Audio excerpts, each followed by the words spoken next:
that sweet introduction, Cass. Honestly, tonight, like my biggest thing that I'm going to share with you guys is just like some nuggets of wisdom that I feel like have been so transformational and me building my business. And I'm all about like personal activity. I truly believe like that you set the pace for your team. And so the first thing that I want to share with you guys is the concept of like the fact that leaders can work alone. And I know that that's something that's unpopular because, right, like one of the favorite things of our bond is having community, having people cheer you on, having people be around you. But I want to encourage you that like where some of the most important work is done is when other people aren't standing around you and applauding you and cheering you on, right? Like it's done behind the scenes. So much of the important work is not done when you have an audience. It's done in the nooks and crannies of your life. And we say that all the time, right? Like our bun's a business that you can work in the nooks and crannies. And I really believe that my business was built to 5 wide on the things that pretty much seemed insignificant a lot of the times to other people, right? It was the Zooms, it was the FaceTimes, it was the coffee dates, it was the parties that I drove an hour to where 2 guests showed up and you know, didn't even buy anything. It was these seemingly insignificant things that number one grew me as a person, but also were seeds planted that eventually came to fruition in my business. So the first thing that I want to hit on, you know, obviously leaders work alone. And I always love to tell people, you don't need an upline, you need a success line, right? Like you need a team, you need an organization. And I always encourage myself and the people in my business like to take responsibility for everything. Because guess what? If you take responsibility for all your failures, you also get to take responsibility for all your success, right? So like take responsibility for everything. That's so empowering to be able to do that. So when you go, hey, like I'm completely up to me, no one else has power to either help you be successful or be unsuccessful. Like it's totally up to you to show up day in and day out. And I always tell my team, I'm like, hey, you guys, like the best time to sponsor is right after you've sponsored. And I don't want anybody on this call, right? There's, Cass said there's like 270 people. I don't want anybody to ever get the memo that you're done sponsoring or that you're done working or that you're done sharing. Like once you get the memo that you don't need to sponsor anybody or that you don't need to share with somebody, like that's when your business will go backwards. I always tell people, I'm like, your business is either doing one of 2 things. It's either growing or it's going backwards, never staying the same. So if you're not sharing, if you're not making the effort to be in activity and tell other people about it, like you may not see it in your QV the same way you may not see your QV going up from your activity, you may not see it right away going down from not doing the activity, but just know that your business is always changing. It's never staying the same. And we talk about all the time the importance of a full calendar, you guys.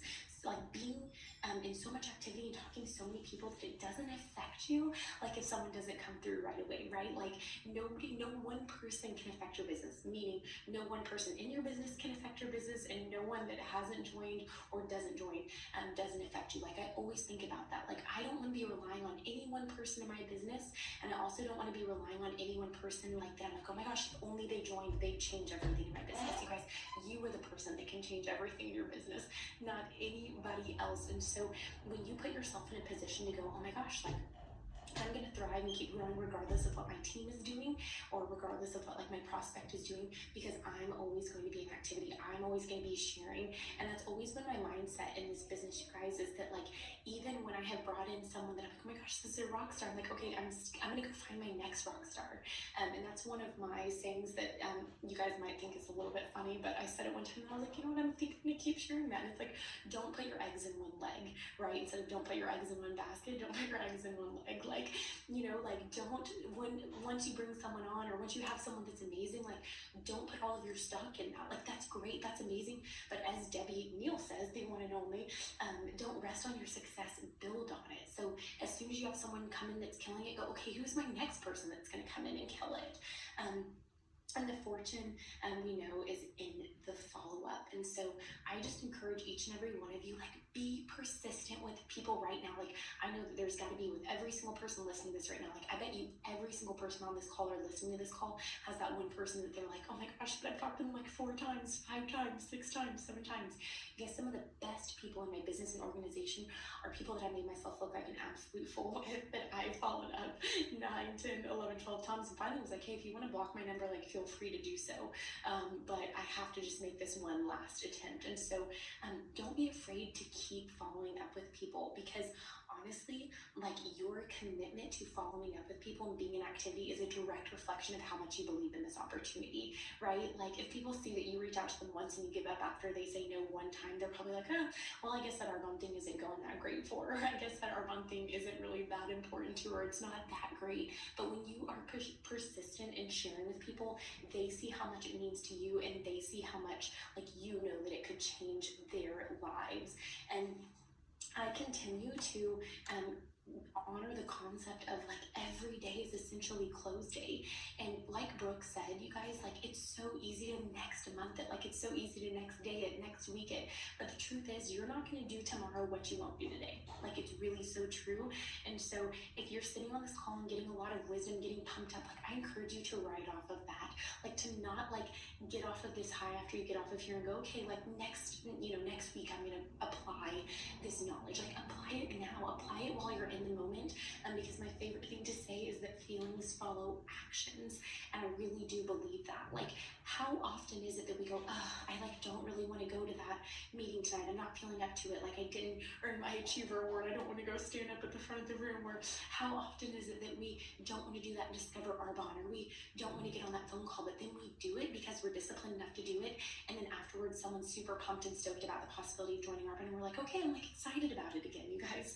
So it's like, it's that activity, it's the fact that feelings follow actions. Like, it's so important that we are disciplined enough to take those actions so that we can have the feelings that fuel us after. And what I see so many people doing in building an Arbonne business is they wait to have the feeling. And that's a mistake, because sometimes, like, you're not always going to feel like working out, right? Like, but you go and work out and you never regret that workout, and afterwards you're like, oh my gosh, I love working out. But guess what? The next time you get to the gym, you're like, I don't know if I want to do this, but you do it anyway because you're disciplined, and you have those endorphins and you feel excited and you get the results. That's the same way this business works. And something for me that always keeps my fire lit in building this business is reminding myself of the possibilities when I sponsor somebody. Like, isn't it so exciting to think that you could sponsor someone who could potentially be an executive national vice president? Like, every single time you sponsor someone, you're like, oh my gosh, this person could be my Debbie Neal, this person could be my Brooke Neal, this person could be my Cass House, right? Like, this person could be a game changer in my business. Like, never losing sight of that, never losing sight of the possibilities of this business. And I just always, like, envision, I'm like, okay, like, if I keep going, if I keep overcoming, if I keep sharing, like, potentially someone could come into my business that one day they'll be able to, like, thank me for continuing to be persistent, because their life will be changed because I kept going. So I want you guys to always remember that you have the, like, ability to change someone's life forever in a huge way. And this brings me to my next point. No one is too good for Arbonne. I hear a lot of people say to me about my team, they're like, well, there's this girl that I'd love to share with, or I'd love to tell her about Arbonne, but she has X, Y, and Z going on. She just doesn't need Arbonne. And I'm like, hold up. Every single person, like, I don't care who you are, like, you could be, like, the richest person in the world, like, everyone needs Arbonne. Everyone can benefit from Arbonne. And it's so important to have that mindset that this can bless every single person. And honestly, keeping in your mind too, you guys, like, I always say, people who are excellent at everything else in their life are going to be excellent in Arbonne as well. And so aim high. Go for those people who you look at and you go, oh my gosh, they're incredible in everything else they do. Like, they're also going to be incredible in Arbonne. And I think that sometimes we forget that Arbonne is a business, and it's really, really important that we have that mindset that, like, sometimes the people who need Arbonne the most aren't going to do what it takes to be successful in Arbonne. Does that make sense, right? Sometimes the people who need it the most aren't going to do what it takes. But sometimes the people who you look at and you go, they don't need Arbonne, but they would be amazing in Arbonne. Sometimes those are the people who are going to do what it takes to build an amazing Arbonne business. So my point is, like, looking at this from a business standpoint, like, we want everyone to have what Arbonne offers, but not everyone is willing to do what Arbonne takes in order to be successful. That's why, I don't know if you know this, but there's a top 1% and a top 2%, because 98% and 99% of other people are not willing to do what it takes. And I just encourage every single person on here too to work their business with a healthy dose of fear. Like, something that my sponsor always used to tell me, she's like, you're acting like if you, like, aren't talking to, like, multiple people a day, your whole business is gonna fall apart. And I'm like, yeah, like, I feel that way. Like, I don't do what I'm supposed to be doing. Like, there is a fire lit under my butt that someone is working twice as hard as me to take away what I've worked for. Like, it's important to have a healthy dose of fear and to not complacent about where you're at in your business. It's important to go, hey, I need to put one foot in front of the other and set the pace for my team, my current one, and my future team that's going to come along. And you guys know this, but the only thing that we can control is our own activity. We can't control anybody else. And I hear a lot of people say, well, if so-and-so would have hit this achiever award, if so-and-so would have worked harder, if so-and-so would have done this, you guys know, like, if we would have done our part, our businesses would be in different places. And so that's something that I'm really big on, is that I want to take responsibility for what's going on in my organization, right? I can't control anybody else, but I can control myself. And I might be saying something that's upsetting to some people, but I'm just going to say it, like 40 faces in a month isn't enough. It's not enough, right? Like, we know that practically 1 in 10 people says yes. And so that right there, roughly, if that stat is right, then 4 people are joining our business, right? Don't we want to increase that? Don't we want to maximize the opportunity and ability to have amazing people to join our business, right? Like, it just is math that the more people we talk to, the more people that say yes, right? Like, that's just statistics. And so I just really encourage you to go, okay, like, be honest with yourself about the people that you're talking to, and the amount of people that you're talking to. And I've also had people tell me before, like, that they talk to 100 people in a day. I'm like, oh my gosh, like, I've never even heard about that before. Like, you did 100 Zoom calls, you shared the business with 100 people, and you're like, well, I sent 100 messages on Facebook. I'm like, okay, let's kind of step back here for a minute. Like, activity can be counted as like back and forth dialogue conversations that we have with people. And that's something that I'm so big on, that I'm like, okay, like, let's make sure that when we're not getting disappointed by the activity that we think we're doing, and we're counting like true activity. And so make sure that that's the case too with your team, because I know that some people on here, right, like, you're seasoned, you understand, you need to have a conversation, but right, we might have some new people come in and come along that go, oh my gosh, like, I thought just sending a Facebook message or a text message counted. But just reminding them, like, hey, like, it's having back and forth conversations. And guys, it's so important that we work while we wait on people, because what a lot of people do is they just hang out and chill while they wait on someone to join. And it's important that you work while you wait, because some people, the greatest people in your business, are going to need to see you succeed in massive ways before they decide to join your business.